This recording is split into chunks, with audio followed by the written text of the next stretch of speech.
Here in Kiev in recent days, the Maidan, or Independence Square, has turned into a full-scale war zone. More clashes in Ukraine's capital, Kiev.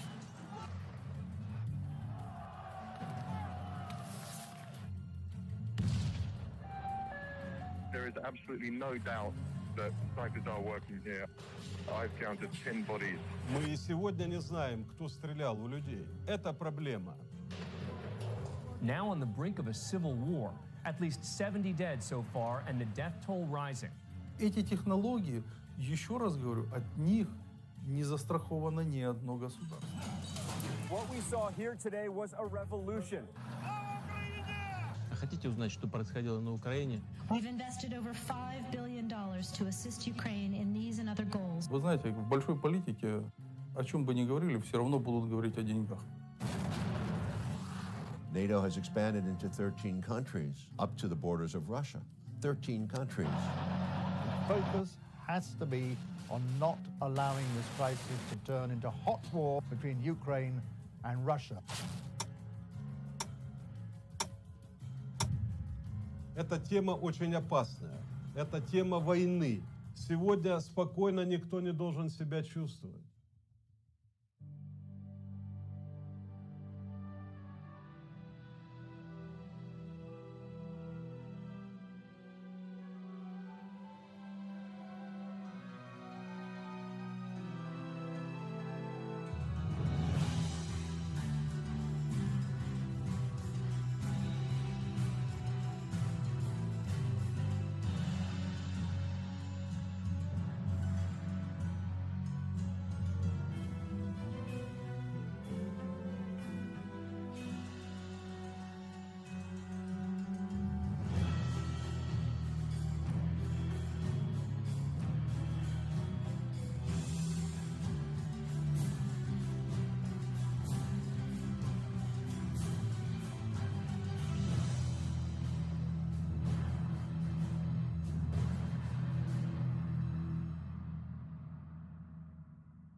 Ukraine.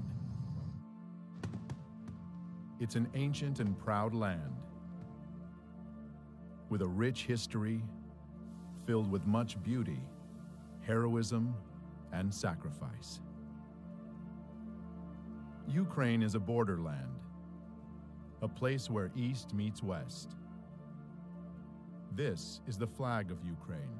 The blue represents the sky, the gold its seemingly endless fields of wheat. Ukraine is a prize many have sought, and much blood has spilled in the quest to possess it.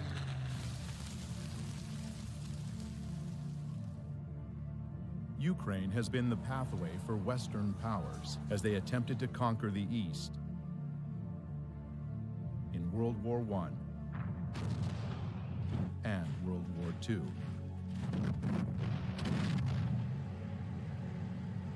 And every time, the Ukrainian people ended up paying the highest price for these grand games of power.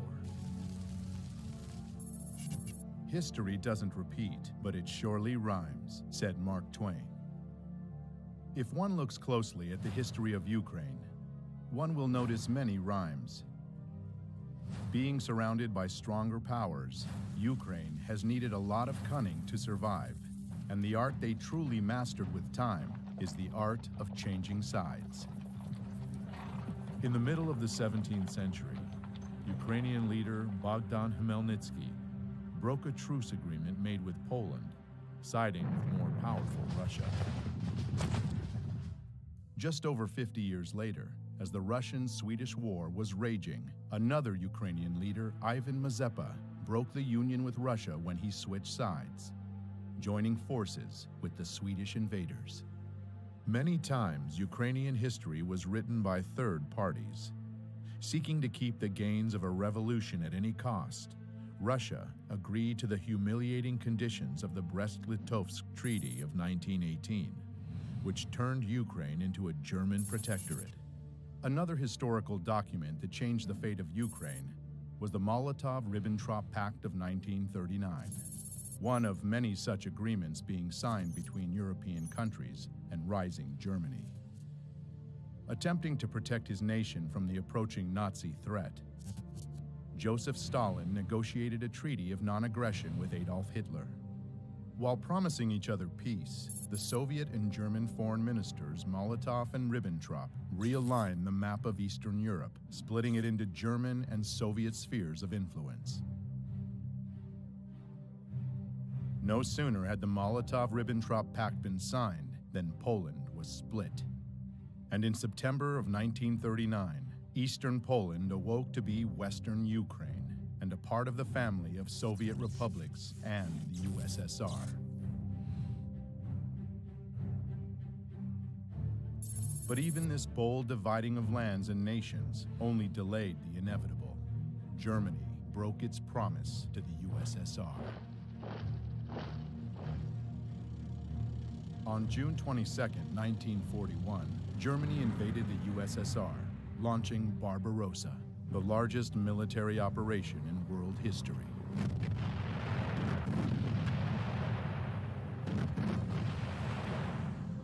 Barbarossa was aiming for St. Petersburg, Moscow, and Kiev, Ukraine, three destinations of major significance. Ukraine, with its rich lands and resources, was an important industrial and economic source for the USSR. To cut it off from the Soviet Union would strike a big blow indeed. For most of the Soviet Union, the Second World War was about fighting the invaders of their land. But it wasn't quite so simple for Ukraine. The truth is, Ukraine has never been a united country. When World War II broke out, a large part of Western Ukraine's population welcomed the German soldiers as liberators from the recently forced upon them Soviet rule, and openly collaborated with the Germans. The real scale of collaboration was not announced for many years after the war, but we now know that whole divisions and battalions were formed by Ukrainian collaborators, such as SS Galician, Nachtigall, and Roland battalions. Just in the beginning of the war, more than 80,000 people from Galician region voluntarily enrolled into Division SS Galician in a month and a half, notorious for their extreme cruelty towards the Polish, Jewish, and Russian people on the territory of Ukraine. Members of these military groups came mostly from the Organization of Ukrainian Nationalists, the OUN, founded in 1929. This organization had an ultimate goal of creating an ethnically pure, independent Ukraine, and considered terror an acceptable tool for achieving their ends. Their official flag was black and red, land and blood. It will remain in Ukraine's history long after the OUN will cease to exist. In early 1940, the most radical nationalistic part of the Organization of Ukrainian Nationalists got its own leader, Stepan Bandera. Severely anti-Semitic and anti-communist, he proclaimed an independent Ukraine in 1941. His German allies frowned upon such an act of self-will, and it landed him in prison for nearly all the Second World War. Not participating in the events physically, Bandera still managed to successfully spread his ideology. Many independent historians estimate that the OUN militia exterminated from 150 to 200,000 Jews on Ukrainian territory occupied by the Germans by the end of 1941.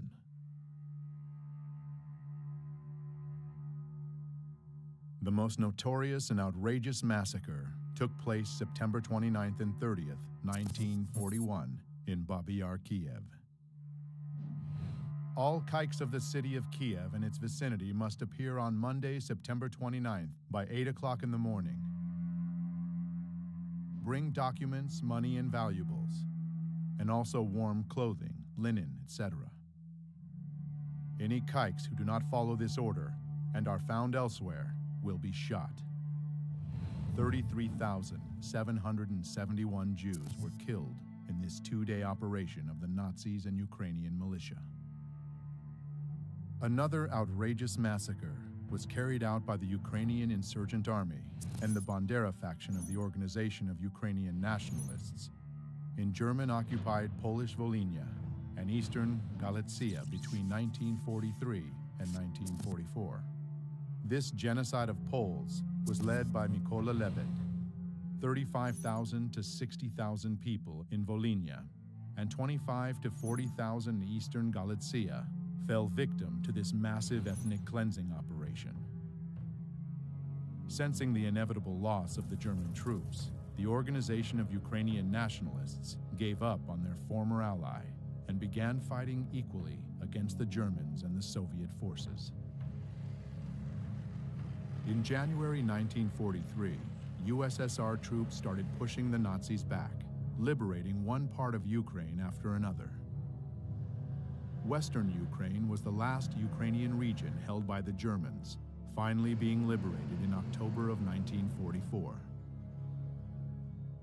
Bandera's bands continued to wage their guerrilla war against the Soviet regime, carrying out bloody raids on Ukrainian villages and towns, and leaving behind chaos and casualties. This war went on until the middle of the 1950s, when the last collaborators were either detained or fled the country. On May 7, 1945, Germany unconditionally surrendered to the Allies. Ukraine remained a part of the Soviet Union. The peace after the Second World War was short-lived. The United States and the Soviet Union, nations who allied together along with England to defeat the Nazis, tragically became foes as the Cold War began. The era of political and military tension between the US and the USSR lasted for nearly 45 years, keeping humanity under the constant threat of nuclear war.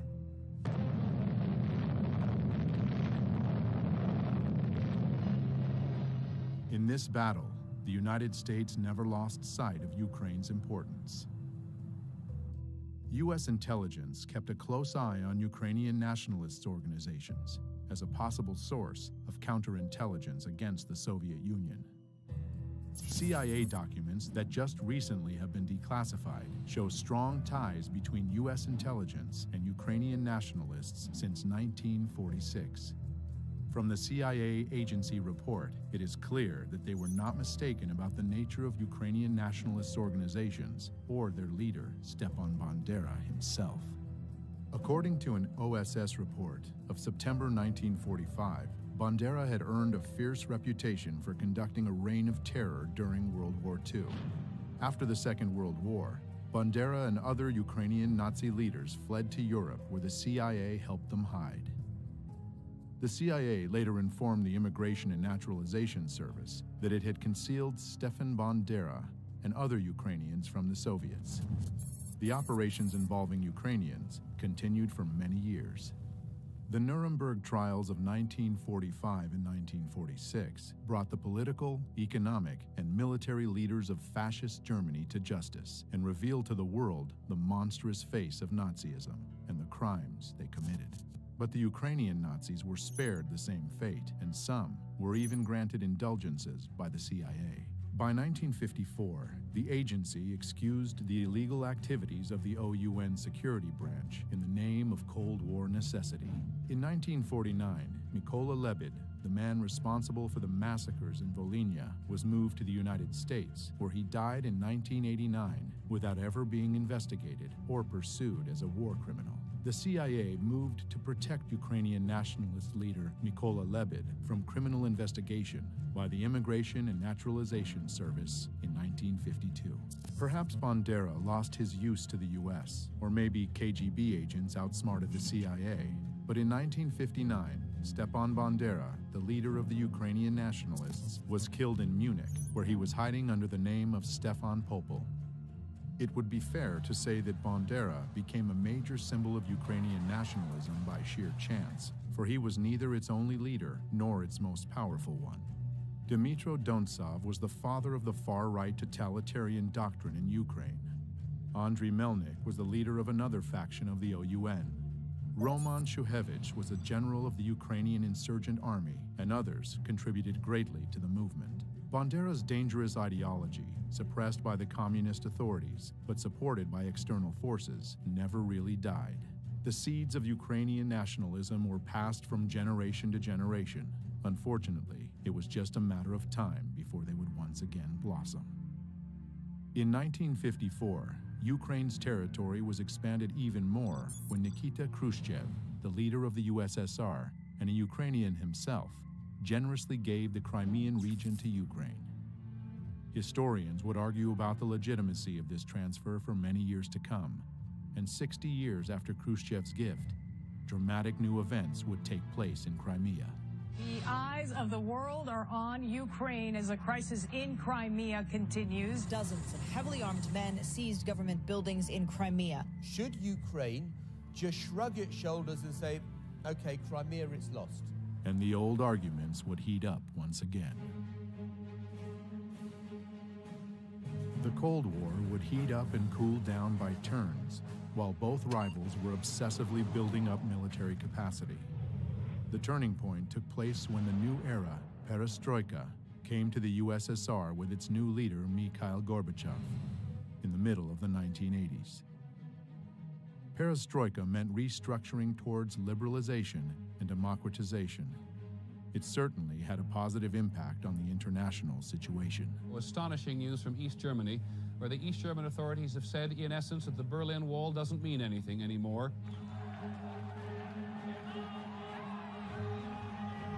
But inside the USSR, the weakening of Kremlin control had different consequences. In Ukraine, a nationalistic political organization, Narodny Ruch, or People's Movement, emerged in 1989 due to this new openness. They advocated for independence of Ukraine from the USSR and became an incubator for leaders of Ukrainian neo-Nazism. In 1991, one of them, Oleg Tyagnybok, founded Svoboda, an openly radical nationalist party preaching the good old principles of Bandera. Вони готувалися і боролися з москалями, боролися з німцями, боролися з жидвою і з іншою нечистю, яка хотіла забрати в нас нашу українську державу. Purge Ukraine from the Jews and Russians, Ukraine for Ukrainians, and so on. His statements got him 5th place in the Simon Wiesenthal Center Top 10 Anti-Semitic World Leader Rankings of 2012. But also, sadly, attracted numerous followers. Dmitry Yarosh founded another extreme right organization, Trizu, or Trident, in 1994. In April 2013, Yarosh became an assistant to a member of parliament from the opposition party Udar. Later that same year, he would become the leader of the most radical Ukrainian Nazi group, the Right Sector. Andrei Parubi would soon appear leading a whole army of ultra-nationalist warriors. And the torch marches would once again light up the streets of Ukrainian cities.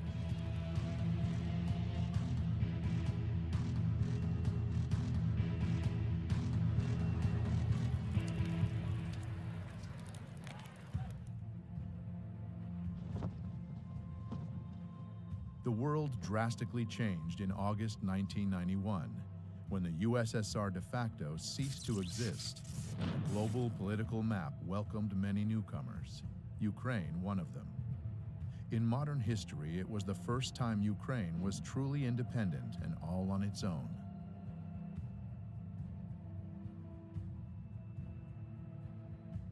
The red flag came down over the Kremlin tonight as President Gorbachev resigned and brought to an end 7 decades of communist rule in the Soviet Union.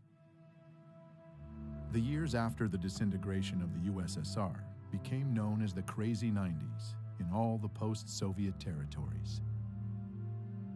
He's leaving behind 15 independent states which share only a disastrous economy and an uncertain future. After having been under a government-controlled economy, the free market dramatically changed the rules of the game.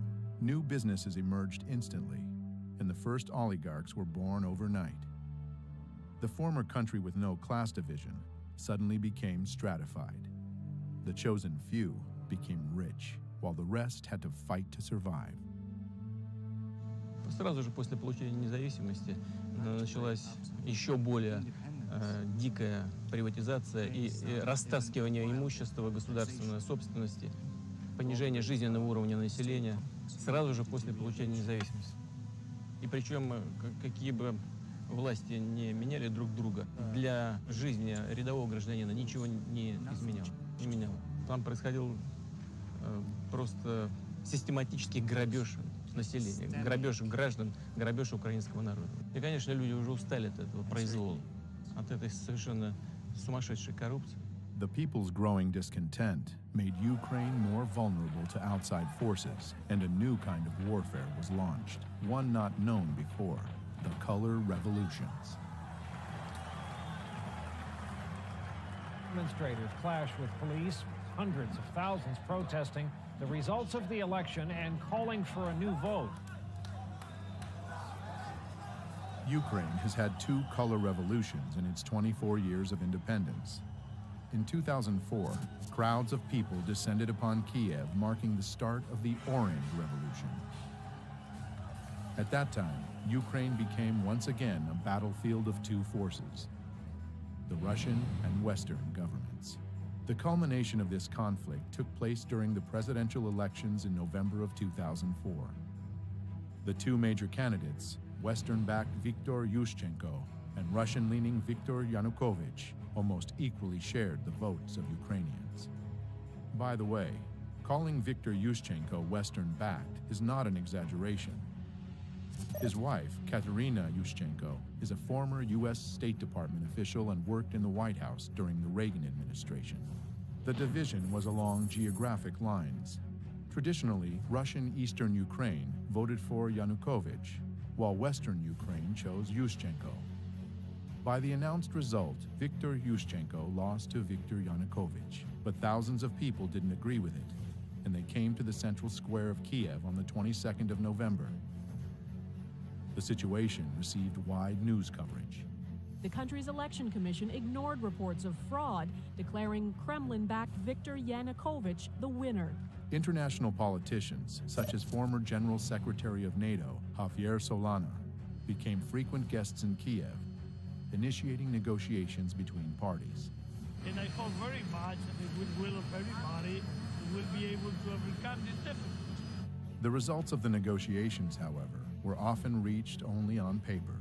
Thus, Yushchenko never told the supporters to stop blocking government buildings in central Kiev. Therefore, these non-violent and very orange protests lasted for a month, during which time the previous election results were annulled, marred by massive corruption, and new elections were announced.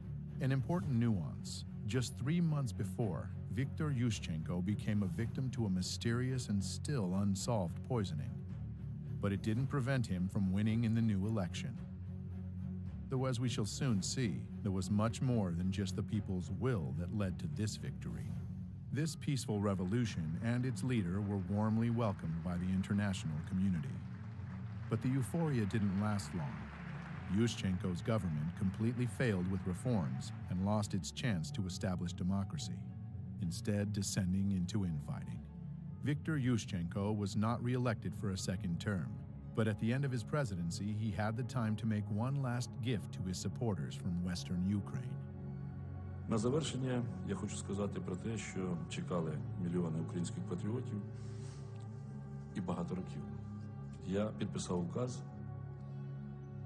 за незламність духу, відстоюванні національної ідеї, виявлені героїзм і самопожертву в боротьбі за незалежну українську державу. Постановляю присвоїти звання Герой України з удостоєнням ордена держави Бандері Степану Андрійовичу. Слава Україні! The hero status of Stepan Bandera was short-lived. In 2010, Viktor Yanukovych was elected president. This time, the international community had no doubts about the legitimacy of the elections. In January 2011, Viktor Yanukovych repealed the hero title of Bandera. Almost 4 years into his presidency, though, a Another revolution shook Ukraine.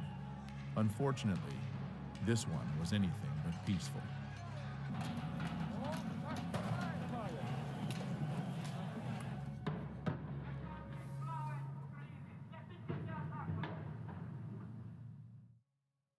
Mr. Yanukovych, I'm an American. I'm an outsider to this situation, and it's very complicated. But I would like, as a filmmaker, just to jump into the action and go to those moments in November 2013. You're president of the Ukraine. You've been president for 3 years at this point. The country is in bad economic shape, very bad. You have a trade agreement with Russia, and now you're seeking to make a better agreement with the EU, with the European Union, and you are negotiating. Can you bring me to that moment and what you're thinking? Действительно, это был очень сложный период времени для Украины, и нам нужно было найти решение проблем в 2013 году. Поэтому у нас было два партнера. Прежде всего, мы рассчитывали на Международный валютный фонд. Но Международный валютный фонд на протяжении года, когда мы вели переговоры, нам предлагал неприемлемые для нас варианты решений. Значительное поднятие тарифов для населения, прежде всего на энергоносители и на газ, то есть значительный рост расходов населения, при том, что доходы оставались прежние. Мы на это не пошли. Мы предложили другие варианты решения вопросов. Мы получили официальный отказ Международного валютного фонда в ноябре 2013 года. Оставалась Россия. Россия нам сказала, что мы готовы с вами работать как партнеры, если вы учтете наши интересы. Того, что экономика Украины и России зарождалась как единая экономика, сложились абсолютно уникальные, особые экономические отношения.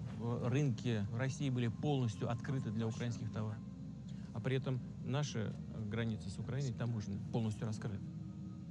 Таким образом, Евросоюз как бы заходил со всеми своими товарами на нашу территорию без всяких переговоров.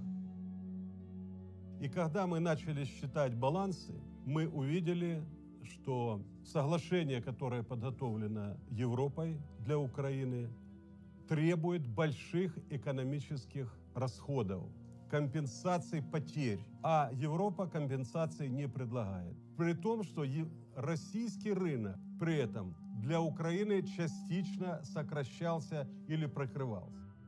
Сказали, конечно, если Украина решила так поступить, это ее выбор, и мы уважаем этот выбор. Но мы не должны этот выбор оплачивать. Наши переговоры с Европой не увенчались успехом. Поэтому на этом пути мы предложили сделать паузу. Violent clashes erupted in the Ukrainian capital Kiev as more than 100,000 people protested against a government decision to delay an association deal with the EU. Vitaly, you were Minister of Interior Affairs for the Ukraine during this period, and you were Chief of Police, essentially, of the country. Can you tell me your version of what happened from November protests through February protests? Мы располагали информацией, что протестные акции в любом случае массово планируются и начнутся в 2015 году. Но оппозиция воспользовалась тем фактом, что в начале Кабинет министров, а затем и президент приняли решение временно отложить подписание ассоциации с Европейским Союзом. Arseny Yatsenyuk, leader of the opposition party, Fatherland. Oleg Tagnibok, leader of the opposition nationalist far-right political party, Svoboda. Vitaly Klitschko, leader of the opposition party, Udar. Both EU and Ukrainian officials said on Thursday the suspension of talks on closer ties could be revived after the two-day meeting. But officials said the deal was off the table for now. Expected more.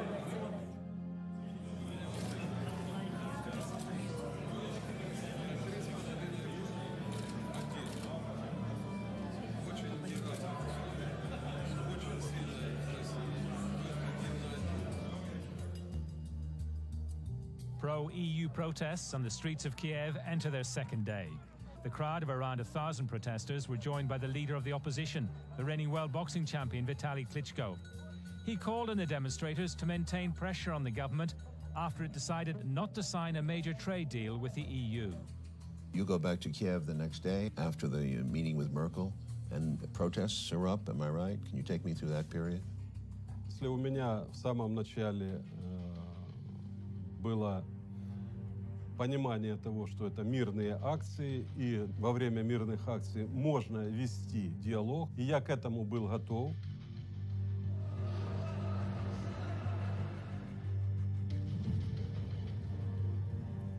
И говоря о протестах ноября-февраля, необходимо обязательно учитывать динамику их развития, которая происходила на Украине заранее до того. Огромное количество общественных организаций, которые финансировались из-за рубежа, огромное количество журналистов, работающих на гранты.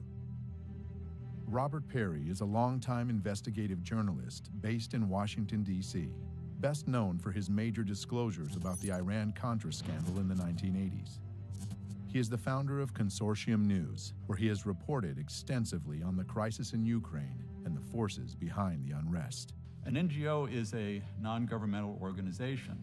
Now, many NGOs are quite legitimate. They represent good causes. Maybe they help people in a country feed or deal with water problems or deal with various kinds of social problems.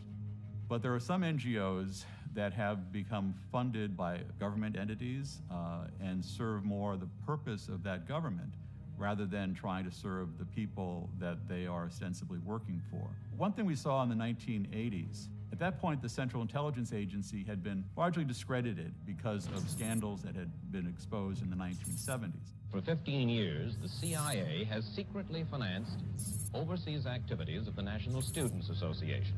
But then there came to light a fantastic web of CIA penetrations.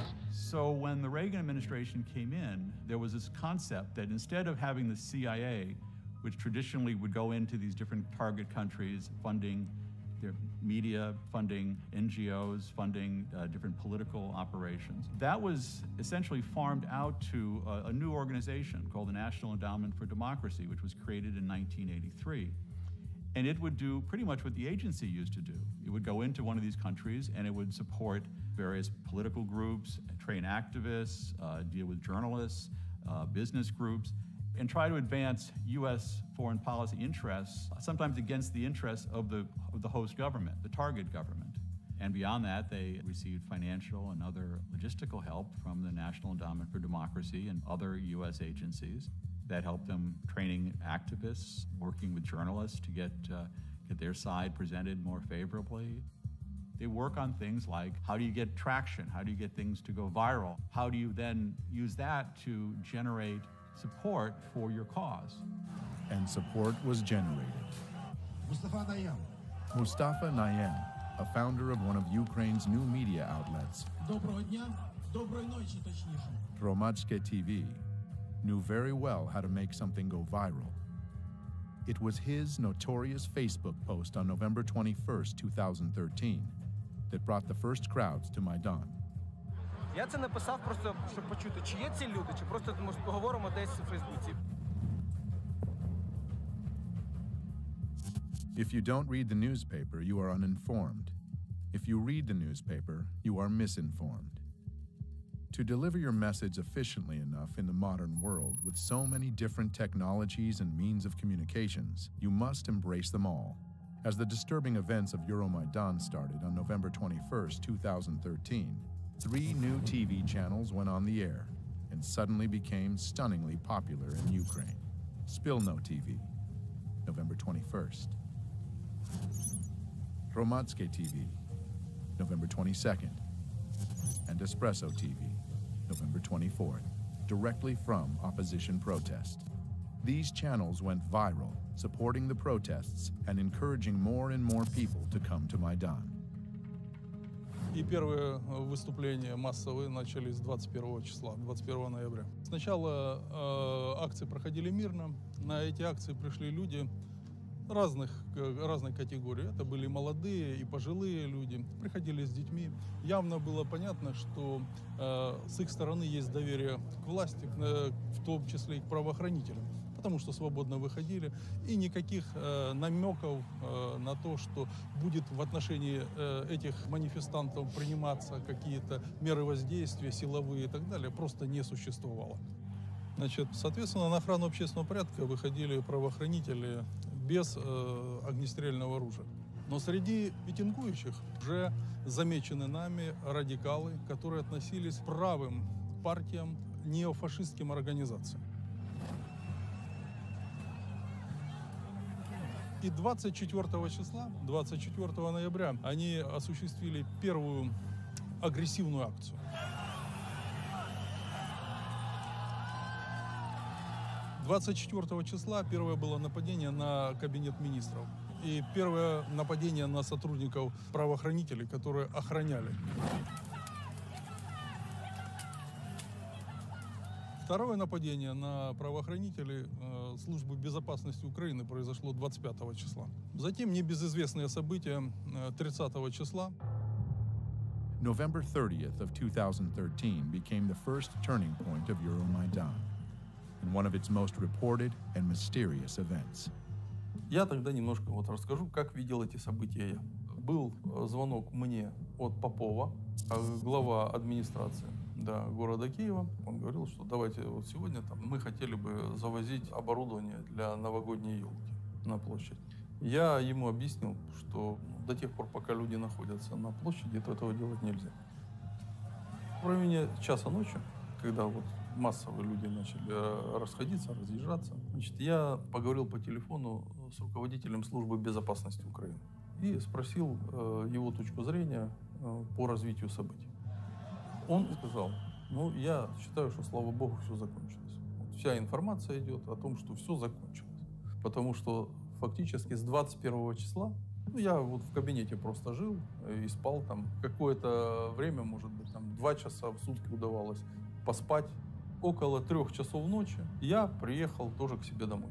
Завел часы на 6:30 утра, включил телевизор сразу же, когда проснулся. Он у меня был настроен на 5-й канал. И 5-й канал демонстрирует большое количество скорой помощи, и там побитые люди. After riot, police attacked peaceful protesters with clubs. Happened in the early morning hours. The eyewitnesses that were there said that the police did use truncheons. Меня, честно говоря, пробил просто холодный пот. Моя первая реакция на то, что Майдан пострадал от действий полиции, была мгновенной.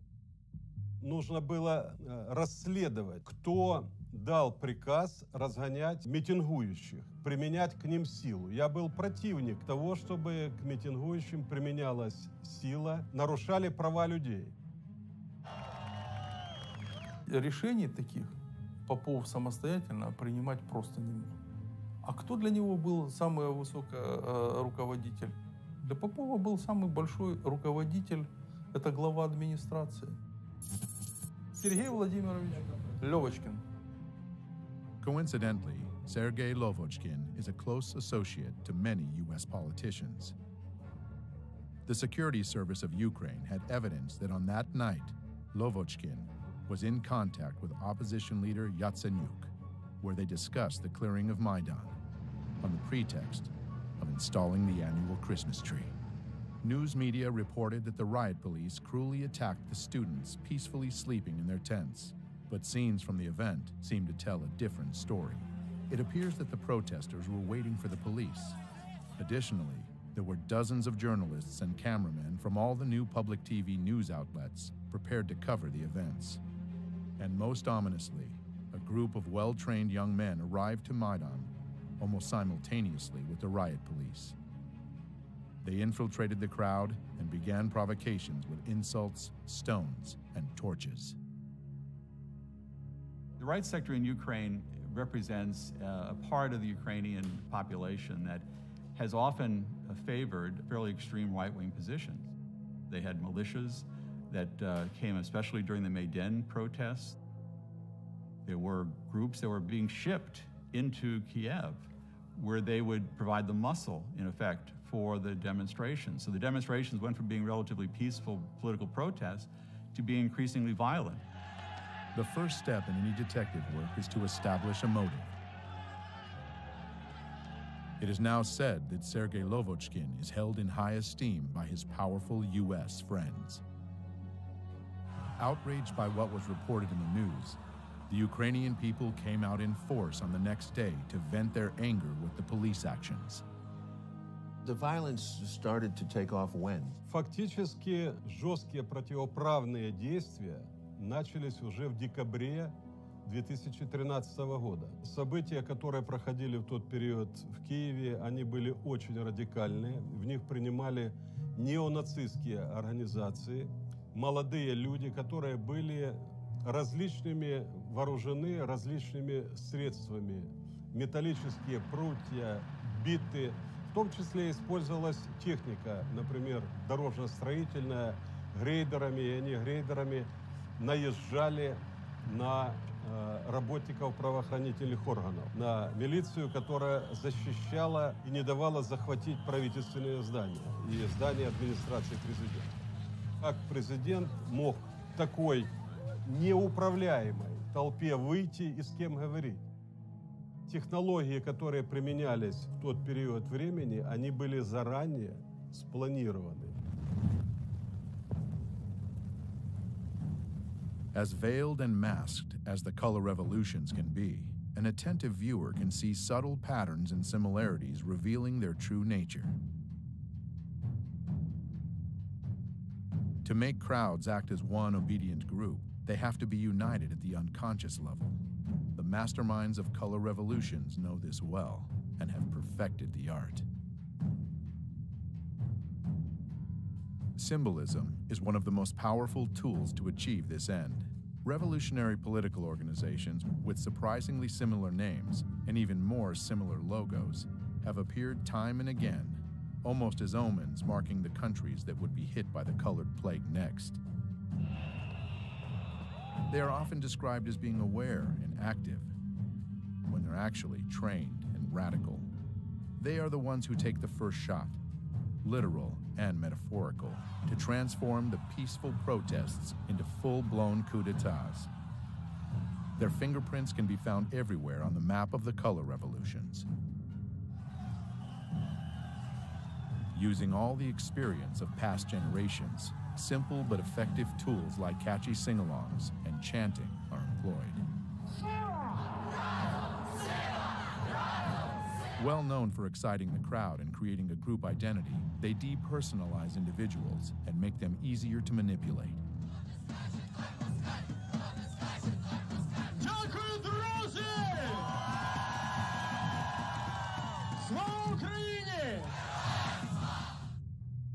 Конечно, без денег здесь не могло быть. Такое количество не государственных, различных общественных организаций, грантов, которое выделялось на Украину, это не есть секретом. Incidentally, one such organization, Hromadske TV, received generous donations from the Dutch and U.S. embassies, as well as from the Renaissance Foundation, an NGO founded by George Soros. I set up a foundation in Ukraine before Ukraine became independent of Russia. And the foundation has been functioning ever since. And it played an important part in events now. I like criticism, but it must be my way. Did you see any evidence of U.S. involvement? Did you feel their presence from the U.S.? Очень частыми гостями были представители Соединенных Штатов, конгрессмены, были госпожа Нуланд, приезжала очень часто, у нас были с ней дискуссии. Но после этих дискуссий она шла на Майдан и поддерживала протестующих. И обвиняла правоохранительные органы, применялась чрезмерно сила. На самом деле эти все месседжи мы видели на Майдане.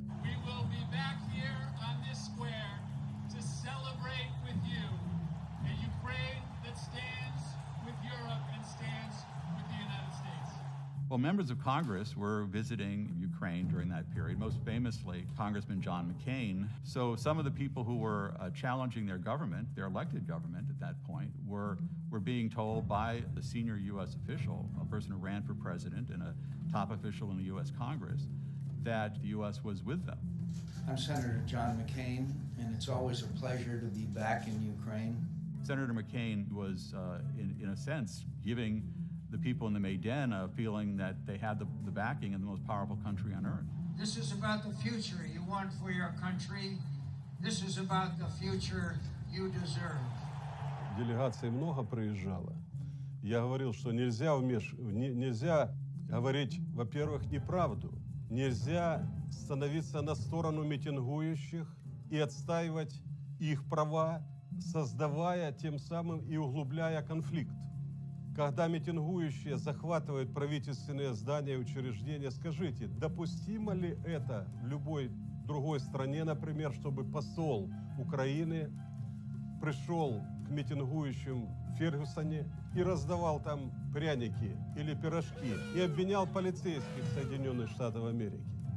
Я считаю, что это недопустимо ни в одной европейской стране. А почему к Украине было такое отношение? Who was your highest level contact with the U.S. government in this period? Я постоянно имел контакт с господином Байденом, вице-президентом. У меня были частые с ним телефонные переговоры. Но дело в том, что господин Байден говорил одно, а в Украине делали другое. And the U.S. ambassador? Посол Соединенных Штатов в Украине постоянно принимал представителей Майдана у себя в посольстве. Мы это очень хорошо знали, мы это отслеживали, и создавалось такое впечатление, что в посольстве Соединенных Штатов существует штаб, который управляет этим процессом.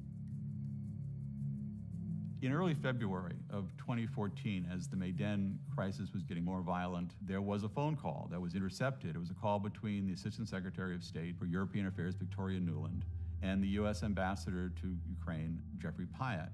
Questions of credibility are being raised after a private chat between two top U.S. diplomats was leaked online. I think Yats is the guy who's got the economic experience, the governing experience. He's the guy, you know, what he needs is Klitsch and Tony Book on the outside. I just think Klitsch going in, he's going to be at that level working for Yatsenyuk. It's just not going to work. Yeah, no, I think that's right. Okay. Good. Well, do you want us to try to set up a call with him as the next step? Sullivan's come back to me, VFR, saying you need Biden, and I said probably tomorrow for an attaboy and to get the deets to stick. So okay. Biden's willing. So you had this remarkable phone call where you have these two senior officials of the U.S. government apparently talking about a coup or how they were planning to restructure the government of Ukraine. Fuck the EU. No, exactly. I'm not saying the whole U.S. government feels that way. There is division on this, but the neoconservative element wants very much to change the strategic dynamic in Eastern Europe. The neocons are very smart people, and they've been at this for a long time. They came in around the issue of propaganda. They studied how to create hot buttons for the American people. They had this experience when they were getting the American people to get excited about Central America back in the 1980s. Sandinista regular army. The ground force is being equipped now with Russian artillery. And they've been applying those same strategies ever since. They remain very dedicated to achieving their goals. They still want to get rid of certain governments. They wanted a regime change in Syria, for instance, regime change in Iran. They're very skilled at this, and they have a lot of allies now inside the news media, inside the government, and that means that they can do a lot to control the narrative of any story. I think in America these days, we have somehow told ourselves that there are a lot of ways of dealing with these problems other than hard power.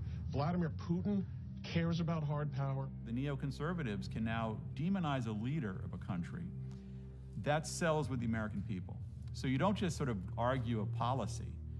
You attack the leader. So the neoconservatives became very skilled at picking out leaders, finding their ugly traits, and then highlighting them.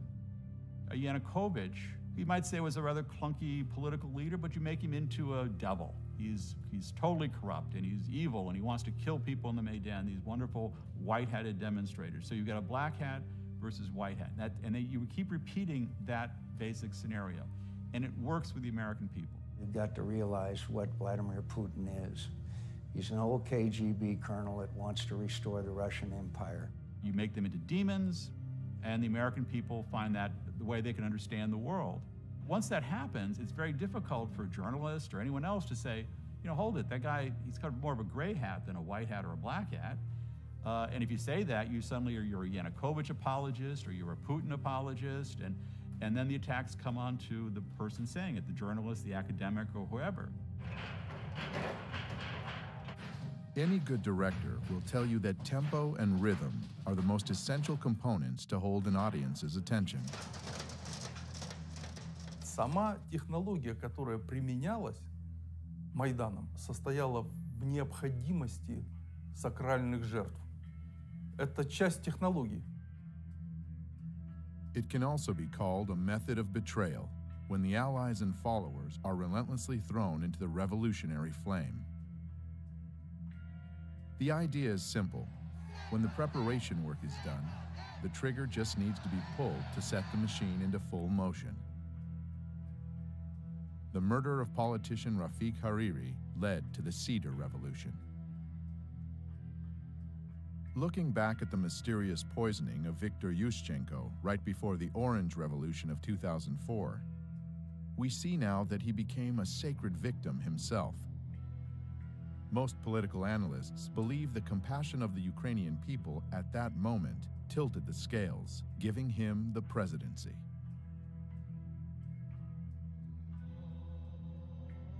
The number of victims among the protesters during Euromaidan totaled over 100. They are called the Heavenly Hundred. All the sacred victims were immediately mythologized. The beating of students on November 30th, 2013 was the obvious trigger of Euromaidan. Those who sent trained provocateurs to the square very well realized that peaceful protesters were the ones who would get hurt the most. It's hard to keep protests going for months on end. Tensions subside, and people inevitably get tired. Holidays are also a big danger for revolutionary masterminds. People want to be home with their families and friends, and one needs to get inventive to keep people in a cold tent city.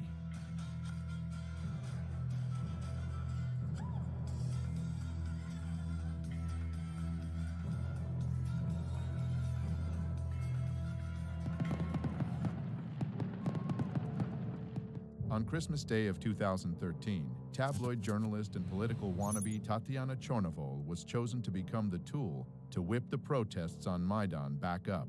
A civic activist and journalist known for investigating corruption among senior officials was beaten outside Ukraine's capital on Christmas. Her heroic deeds as a reporter looked more like petty crimes. Trespassing on the presidential residence of Viktor Yanukovych, leading a rioting crowd to seize the Kiev City Administration building, breaking into a car of the Security Service of Ukraine.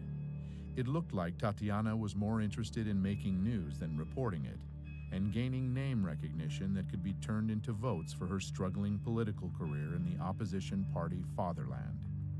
She gave the world media a Christmas present in 2013, when she was cruelly beaten by unknown assailants on the road. Despite the fact that in just 3 days all the suspects were arrested and confessed to beating Tatiana during a road rage incident, world media kept insisting upon the political background of the crime. Instantaneously, Tatiana became a heroic martyr, uniting people around her image. The beating coming amid political turmoil in Ukraine. This has drawn a protest. Euromaidan was once again center stage, and Tatiana, in less than 2 months after the assault, she was already healthy enough to attack the office of Party of Regions, the party of Viktor Yanukovych. Звідти виїжджали ті машини, які били мене. Тобто не те, що навіть гніздо цієї злочинної мафіозної влади, а ескадрони смерті теж керуються звідси.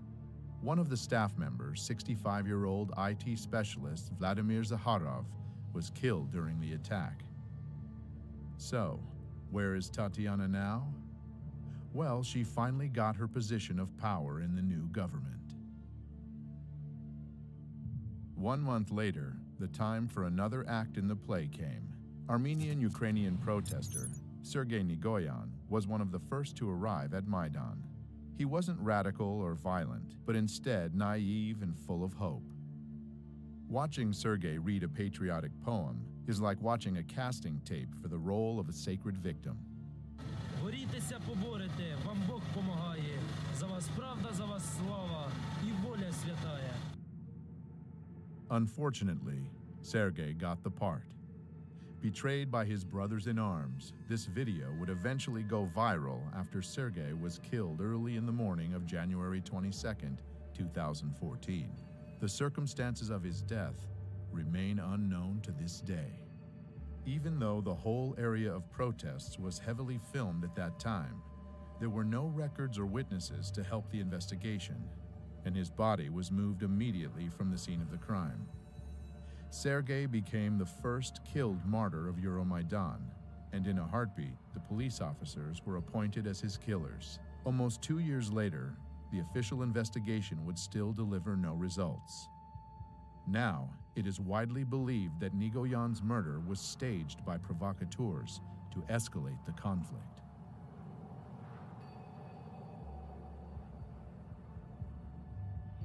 God speaks to people with the language of signs. On January 26, 2014, Pope Francis prayed for Ukraine, addressing thousands of people at St. Peter's Square in Vatican City.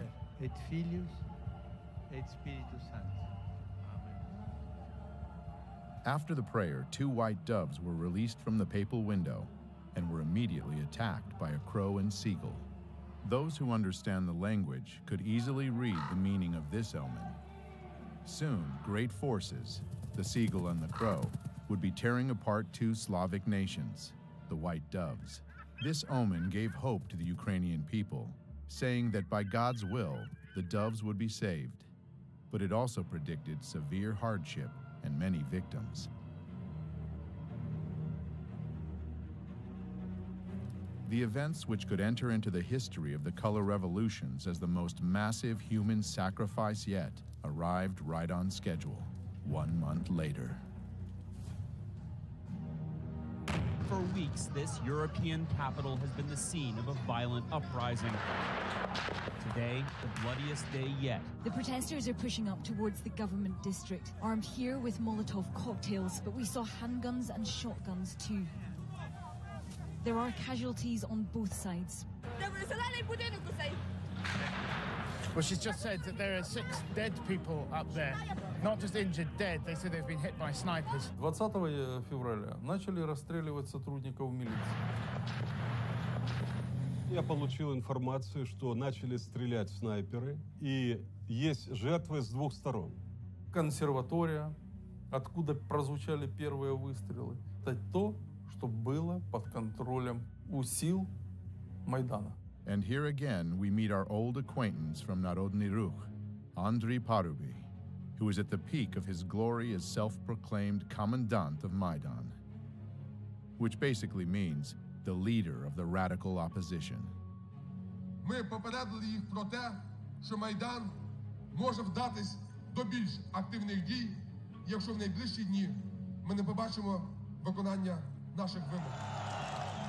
В том, чтобы посеять хаос, но Янукович точно не был заинтересован в том, чтобы хаос разрастался.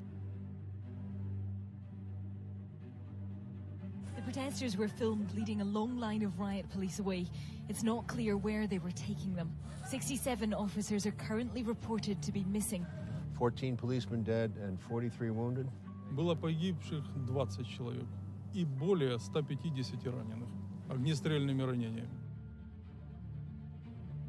Тогда уже было понятно, 20-21 февраля, что начался вооруженный переворот. Earlier, from inside the protest camp, the opposition leader Vitaly Klitschko urged his supporters to stay put. Each of you here should stay strong in spirit, he said, because we're not going anywhere. Мы вели в этот период времени переговоры с оппозицией и очень часто договаривались. Но, как я позже понял, что это была игра. Та часть, которая оппозиции, которая не принимала участие в переговорах, радикальная часть. Она не обращала внимания и никого не слушала. Они выполняли свою работу. Like in 2004 during the Orange Revolution, international leaders felt it necessary to intervene and bring both sides to the negotiating table. Приехали 3 министра иностранных дел европейских стран в Киев. Laurent Fabius, Frank-Walter Steinmeier, Radoslav Sikorski. Приняли участие во встрече президента Януковича и оппозиции. Договорились о том, что будут проведены досрочные выборы. Договорились о том, как будут строить отношения между оппозицией и президентом.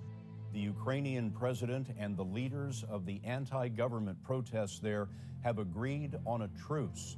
The truce was to give talks between President Yanukovych and the opposition a chance. Just like in 2004, the opposition, or at least its radical faction, the right sector, headed by Dmitry Yarosh, had no intention on fulfilling its part of the bargain.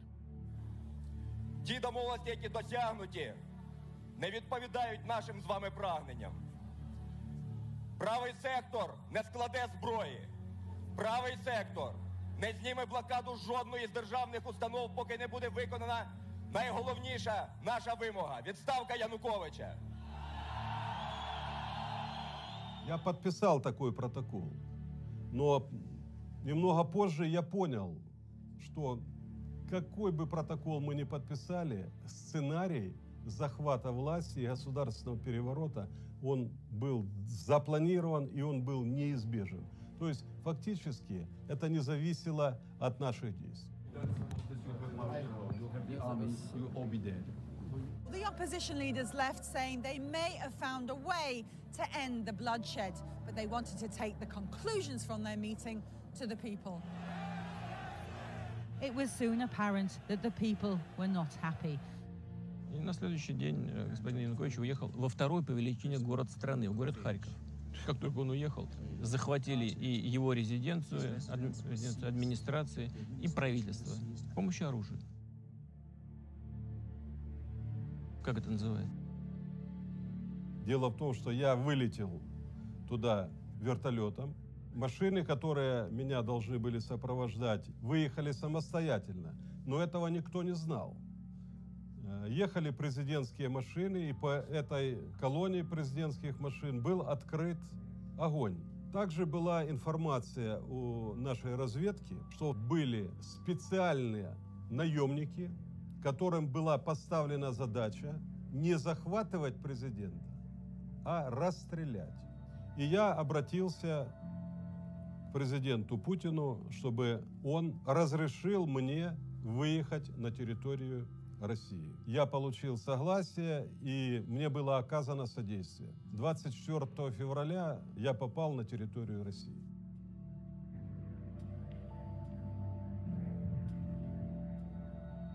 At the same time, Kiev was saying its last goodbyes to the victims of the massacre.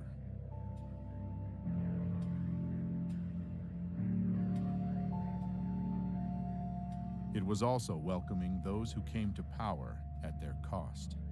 Ukraine's parliament has voted for the new Speaker of the Assembly to become interim president. Alexander Turchinov called on lawmakers to form an interim government by Tuesday.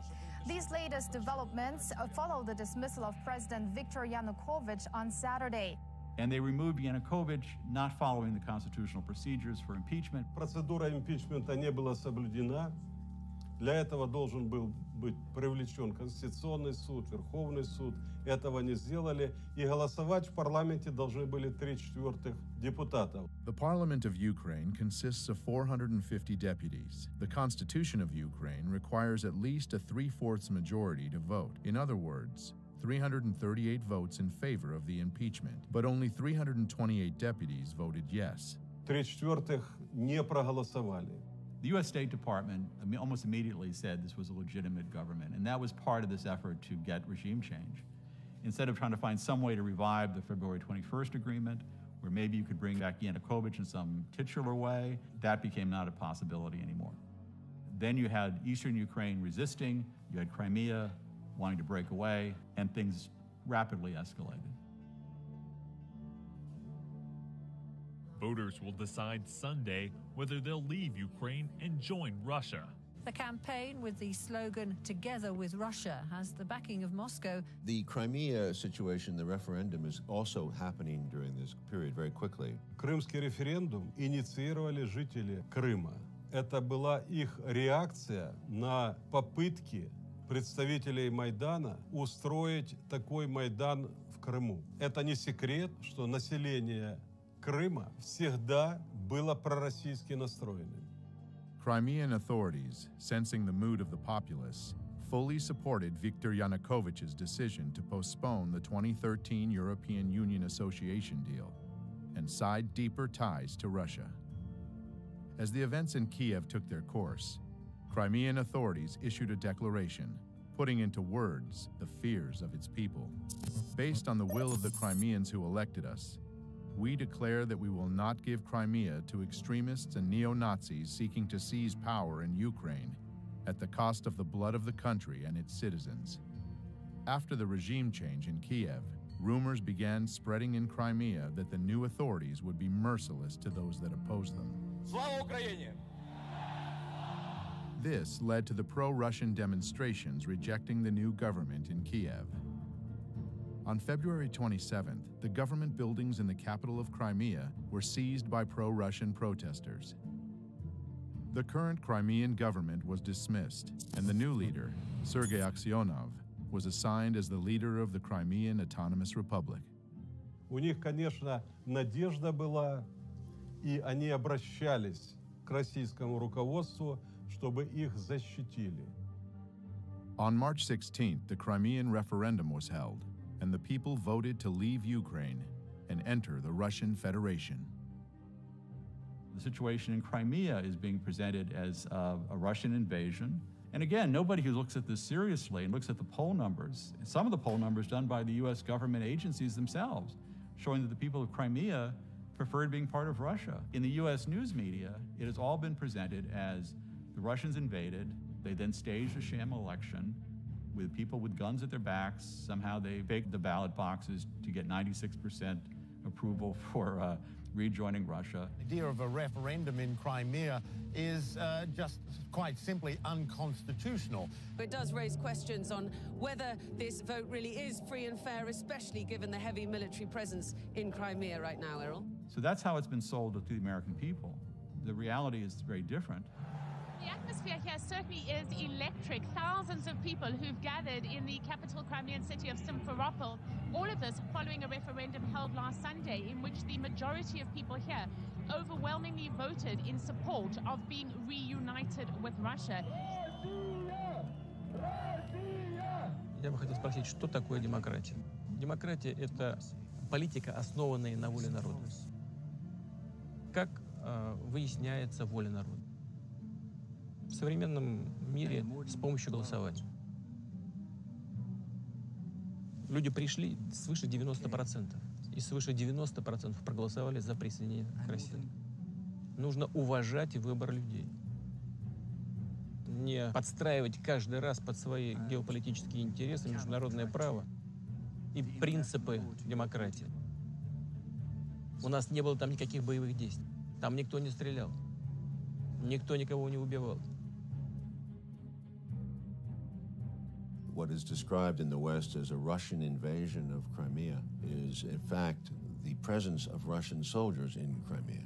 Can you clarify that? Российские солдаты в Крыму, как говорят, были испокон веков. Потому что база Черноморского флота была в Крыму.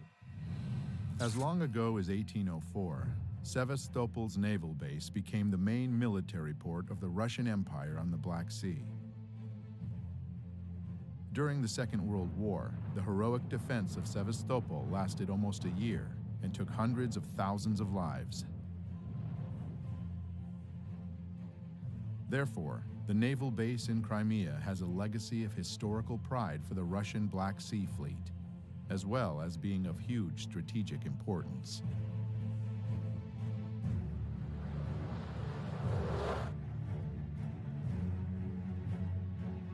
Those of us alive back then remember when there were Soviet missiles put into Cuba, how frightened Americans were and how angry, and how we almost went to a nuclear confrontation over having weapons of that kind of destruction placed that close to the United States.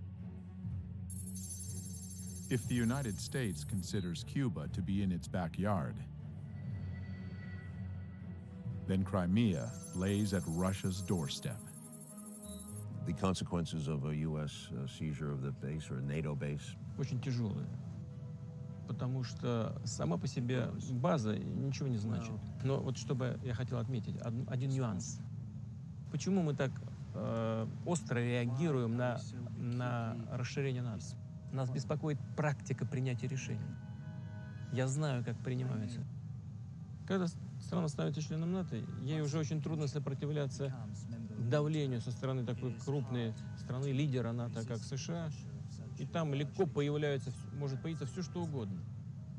Система противоракетной обороны, и новые базы, и, если потребуется, и новые ударные комплексы. А нам что делать? Мы должны в этой связи предпринимать контрмеры, то есть ставить под удар наших ракетных систем те объекты, которые, по нашему мнению, начинают нам угрожать. Ситуация напрягает. If we are attacked, we would certainly respond. Знаете, мне кажется, я не всегда понимаю логику наших партнеров. Иногда осталось впечатление, что нужно держать в повиновении и наладить дисциплину в своем собственном западном, так называемом, атлантическом лагере.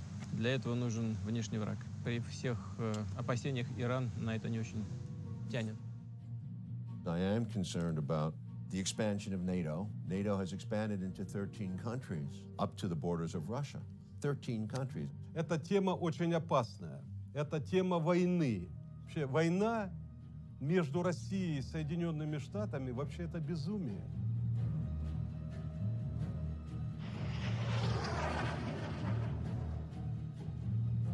In early spring of 2014, eastern Ukraine was also buzzing with protests against the new authorities in Kiev. This region, with the population close to Russia geographically and culturally, feared that the ultra-right leanings of the newly formed government would bring neo-nationalism to their lands. And they had their reasons. The status of the Russian language in Ukraine has been a stumbling block for many years. Implementing Russian as a second state language was one of the main campaign promises of President Viktor Yanukovych. In 2012, the Yanukovych government passed a law making it the second official language in the southern and eastern parts of Ukraine, the areas where the Russian-speaking population makes up a majority. Ukrainian nationalist groups initiated massive protests opposing the law. An observing viewer might see some familiar faces there.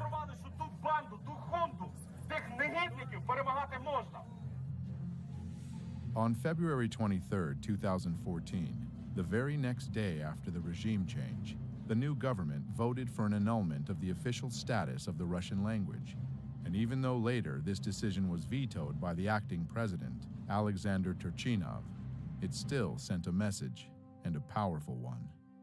This alarmed the Russian-speaking cities of eastern Ukraine, and people took to the streets to show their disagreement. In response, pro-Maidan groups conducted their own demonstrations. When the two parties would meet, it was always tense, and eventually it led to tragedy. One person died and over 50 people were wounded in clashes during a pro-Russian march protesting the new government in Kiev.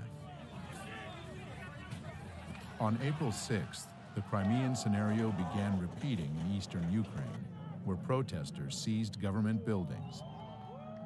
And the next day, April 7th, they proclaimed Donetsk People's Republic.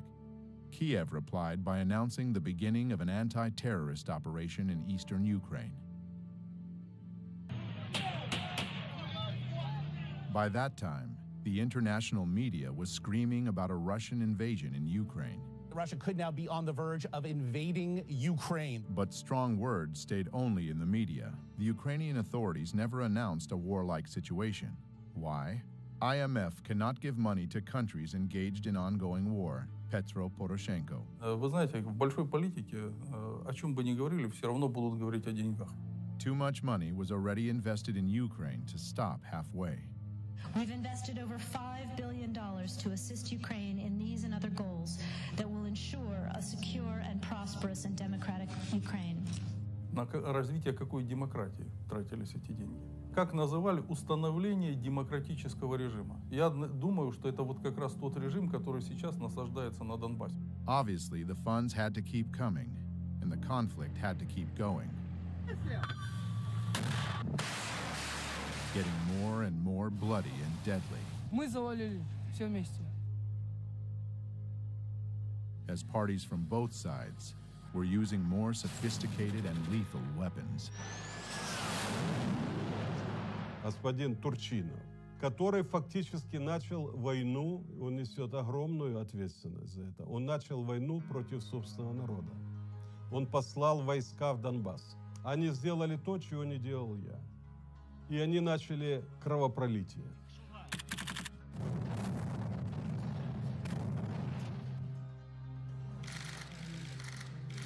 The world seemed too busy welcoming this new democracy in Kiev to notice what was being done as it spread its wings over the country. Many in southern Ukraine had been viewing the revolution with concern.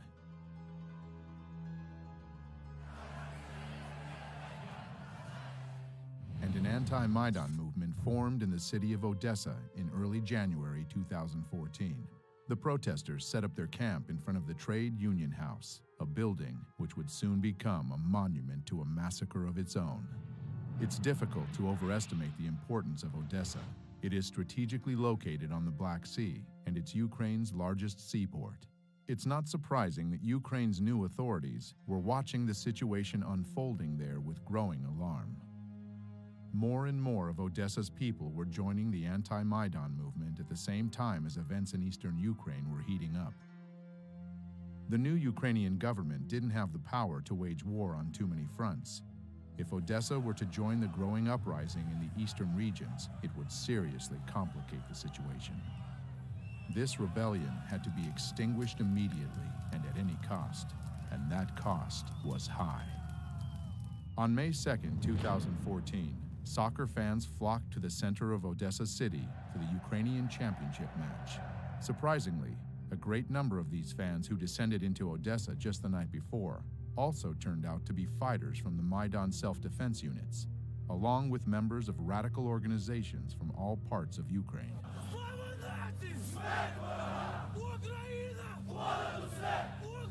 These fans, masked, armed, and shouting nationalist mottos, began disturbances in the center of the city as they marched to the anti-Maidan tent encampment, where they attacked.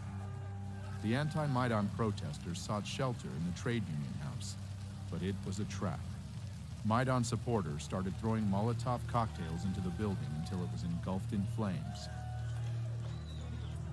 People burned to death inside, or, trying to escape, jumped from the windows. Although a fire station was less than a mile away, it took almost half an hour for firefighters to arrive. When they finally did, the damage had been done.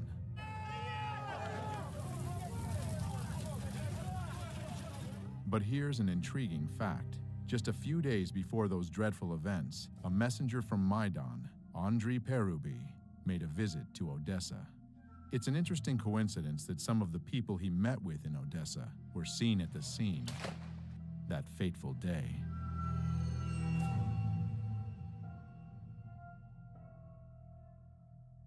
But not everyone was mourning. On the popular political talk show Schuster Live, the news about the people burnt alive in Odessa was welcomed with a long round of applause. Из погибших в пожаре в Одессе 15 граждан России, 10 из Приднестровья и ни одного одессита. On its Facebook page, the right sector announced the events of May 2nd, a proud moment in national history. An official investigation into this sad event has been going on now for nearly 2 years, and it's yet to reach a conclusion. But it seems the experts had all the information they needed from the very beginning. Звичайно, провокація була з сторони путінських бойовиків, які почали розкол української демонстрації.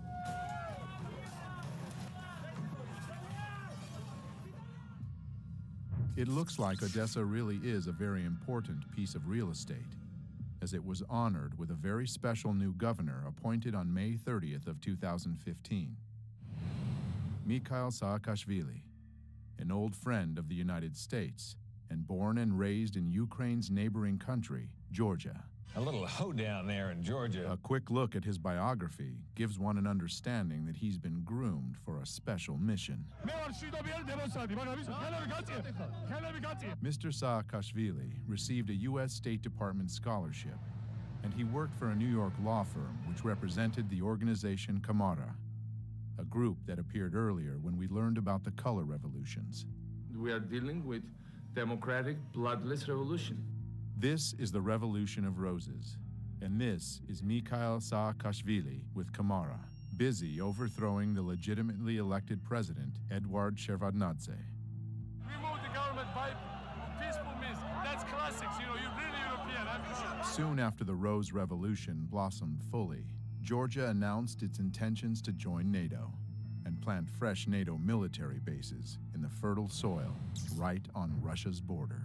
Never ever we will give our freedom and independence. Never ever will give any piece of our territory. Saakashvili's mission was accomplished, at least with his friends in NATO. The Georgian populace wasn't quite as happy, though. In 2007, they took to the streets to voice discontent, and Mr. Saakashvili responded with force. The people's discontent grew. Saakashvili's party lost parliamentary elections, and the opposition took control. He said this means that the parliamentary majority should set up a new government and me as the president, according to our constitution. Mikhail decided not to wait for the results of the president's election and fled the country in October 2013. In 2014, Saakashvili refused summons to appear in court as a witness in several criminal cases. Later that same year, he was accused of misuse of power and embezzlement. Saakashvili wound up in the U.S., and soon his friends in Washington found him a new assignment. Mikhail actively supported Maidan, and very soon was rewarded with a high position in the new Ukrainian government. First as the president's counselor, and then as the governor of Odessa. The day before taking this position, he renounced his citizenship to Georgia, the country of his birth, and became a Ukrainian citizen. Я навсегда останусь гордым гражданином моей гордой родины. Гордым гражданином моей гордой родины. As they say, the battle is worth the blood, both literally and figuratively. Я прекрасно знаю реальную цену реформ господина Саакашвили. Я прекрасно знаю то, что он на Украине на самом деле является частью проекта, который нужно осуществить Украине определенным силам. Jeffrey Payet, the U.S. ambassador to Ukraine, paid a visit to Saakashvili just a month after he took office in Odessa. That as long as the Oblast administration is delivering results on Ukraine, you are going to see a steady flow of embassy and Washington visitors coming here. The meeting was fruitful, and Jeffrey generous. No matter how well Saakashvili's job goes, it looks like he shouldn't be worried about his own finances. On his Facebook page, he posted an official document showing that the new governor of Odessa gets a pretty penny from Washington, almost $200,000 a year. For comparison, the governor of Maine gets $70,000 a year. So if Odessa became a new U.S. state, it would be at the top of the list. Mr. Saakashvili should feel right at home in his newly adopted country. He is best of friends with fellow color revolutionary leader Viktor Yushchenko, who's the godfather of his son. Губернатором Одесской области назначен бывший президент Саакашвили. Это просто плевок, оскорбление одесситам, да и всему украинскому народу. Ему не дали даже рабочую визу в США. Университеты, в которых его пытались трудоустроить, не захотели его брать на постоянную работу. Значит, исполнять обязанности губернатора Одессы он может. А что, нет порядочных, профессиональных и способных выполнять такую работу украинцев?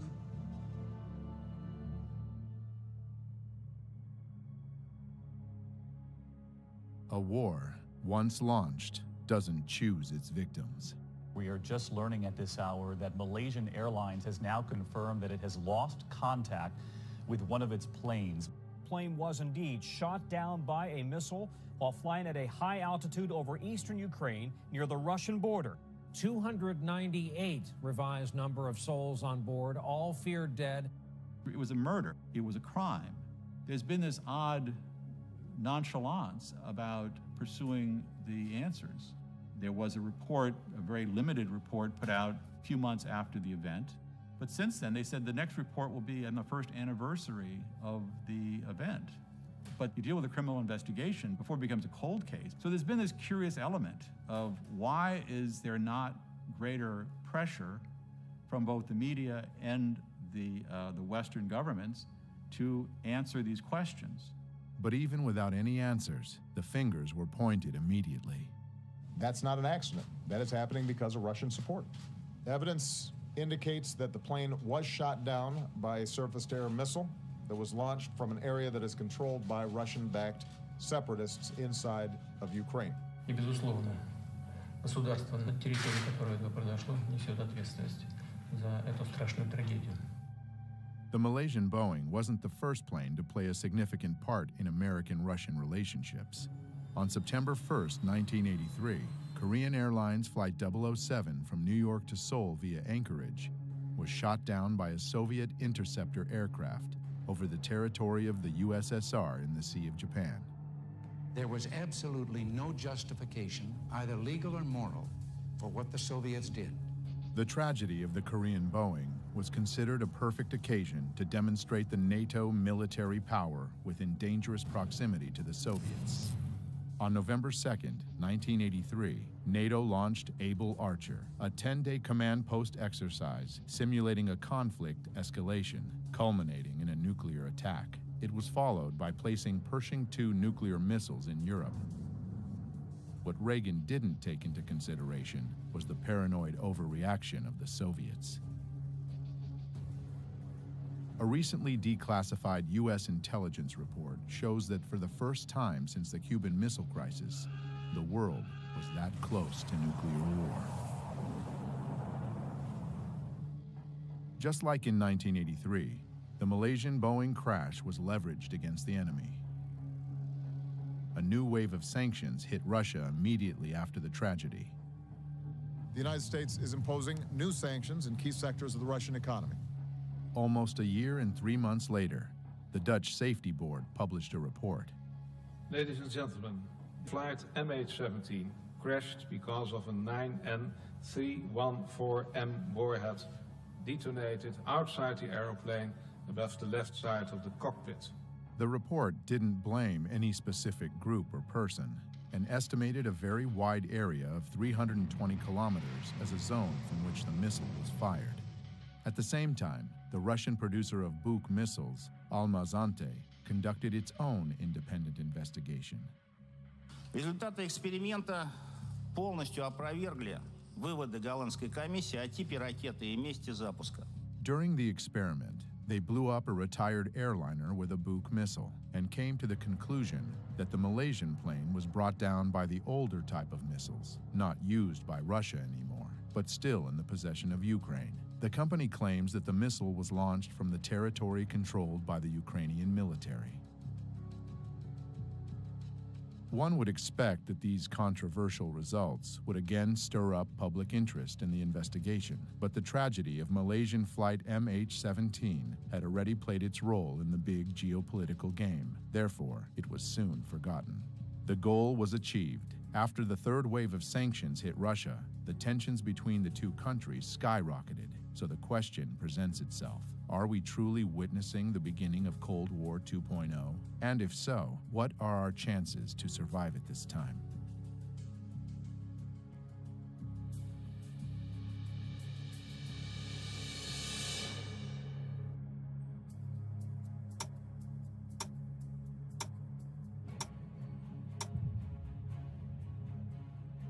In 1947, the Bulletin of Atomic Scientists introduced the Doomsday Clock. It represents a countdown to global nuclear annihilation. In 1953, during the height of the Cold War, it came its closest to midnight as the superpowers were creating massive nuclear arsenals. This is the story of America's ever-expanding atomic weapons program. As the world began to grasp the insane danger of nuclear warfare and took measures to control the arms race, the situation steadily improved. In 1991, the doomsday clock was at its furthest from midnight, 17 minutes. That time of hope was short-lived, though, as the world has become more and more unstable. But in 2015, the Bulletin of Atomic Scientists moved the clock to just 3 minutes to midnight. Today, unchecked climate change and a nuclear arms race resulting from modernization of huge arsenals pose extraordinary and undeniable threats to the continued existence of humanity. The United States and Russia have embarked on massive programs to modernize their nuclear arsenals, undermining existing nuclear weapons treaties.